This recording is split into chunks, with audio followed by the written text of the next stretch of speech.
ফয়েজ আহমদ, তারেক রহমান কেন লন্ডন থেকে দেশে আসছেন না বা কবে আসবেন সেই আলোচনার মধ্যে খবর এলো যে উন্নত চিকিৎসার জন্য খালেদা জিয়াকে আজ মধ্যরাতের পর লন্ডনে নেওয়া হবে। -4 তত্ত্ব কি সফল হতে যাচ্ছে? জি, আপনাকে ধন্যবাদ। মানে কোনটাতে জি? -4 তত্ত্ব। -4 মানে actually we are not aware about any minus formula.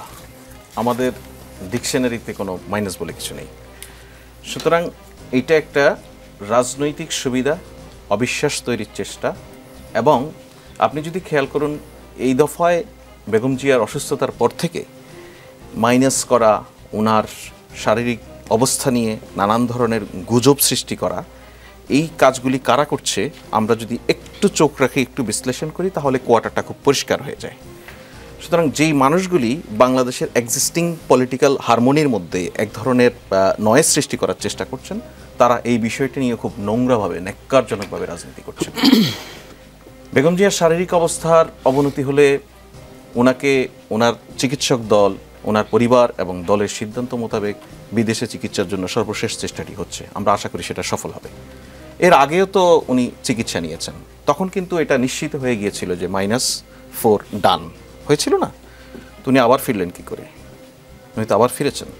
সুতরাং এই যে অহেতুক আলোচনাগুলি, এগুলি করে সামাজিক যোগাযোগ মাধ্যম উত্তপ্ত করা যায়, এগুলি করে যে কোনো দলের তৃণমূলের কর্মীদেরকে নানানভাবে বিভ্রান্ত করা যায়, কাউকে এম্বারাস করার চেষ্টা করা হয়।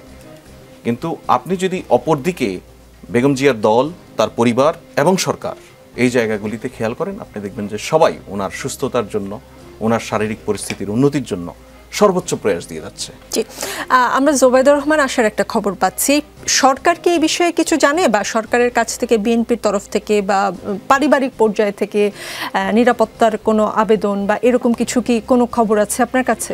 জোবাইদুর রহমান যদি আসেন, উনি কিন্তু নতুন আসছেন না। উনি 5 আগস্টের পরে এর আগেও এসেছেন, ওনার প্রয়োজনীয় নিরাপত্তার বিধান সরকার করেছে। এবারও যদি উনি আসেন, ওনার যতটুকু নিরাপত্তার প্রয়োজন হবে সবটুকু করতে সরকার প্রস্তুত। কিন্তু সরকারের কাছে এখনো কনক্রিট খবর নেই, বা থাকলেও হয়তো আপনি বলছেন না। সরকারের কাছে কনক্রিট ধরুন অনেক বিষয়ে খবর আছে, সবকিছু হয়তো এই মুহূর্তে আমার কাছে নেই।